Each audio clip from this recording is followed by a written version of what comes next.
On poursuit avec un peu de cinéma. Dans plusieurs villes chinoises, les amateurs de 7e art s'adonnent à un nouveau genre d'expérience cinématographique. Ces personnes ne se contentent pas en effet de simplement s'asseoir et de regarder, puisqu'elles peuvent en plus partager leurs impressions.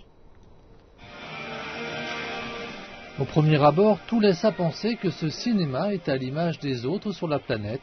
Mais dès le début de la projection du film et de chaque côté de l'écran principal, des commentaires apparaissent. Ces messages sont ceux envoyés en temps réel par le public grâce aux appareils mobiles. Dans la salle, chacun peut en effet rendre public tout commentaire concernant le film, qu'il porte sur l'intrigue, le doublage ou encore la performance des acteurs.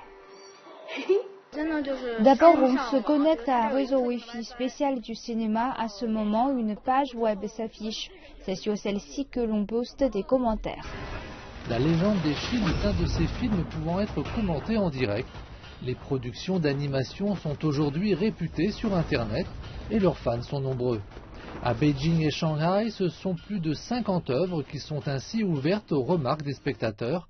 D'ailleurs, ces salles de cinéma affichent un taux de fréquentation de 80%.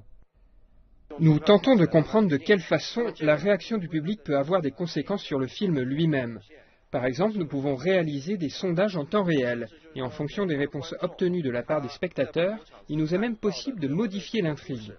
En fait, nous plaçons le réalisateur et le spectateur au même niveau. Je pense d'ailleurs que bon nombre d'opinions exprimées par le public sont très utiles aux réalisateurs de cinéma. 80% des spectateurs ayant pris place dans ces salles de cinéma ont un âge moyen de 24 ans.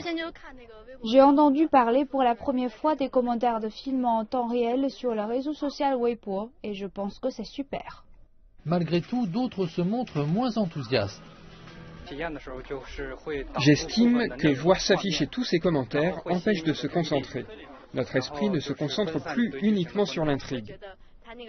Les mots apparaissent et disparaissent si rapidement que ça me donne le tournis. Non, je n'aime pas ça.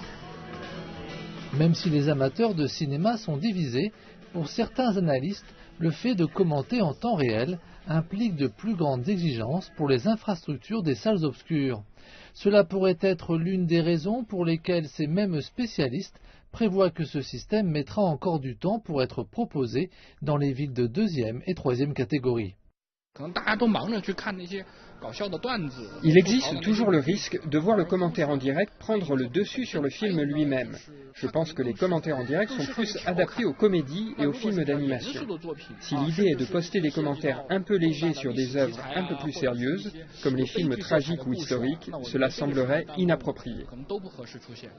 Il est encore trop tôt pour parler de généralisation des commentaires de films en direct, mais ce système a quand même le mérite d'apporter un souffle de nouveauté à la façon de visionner les films dans les cinémas.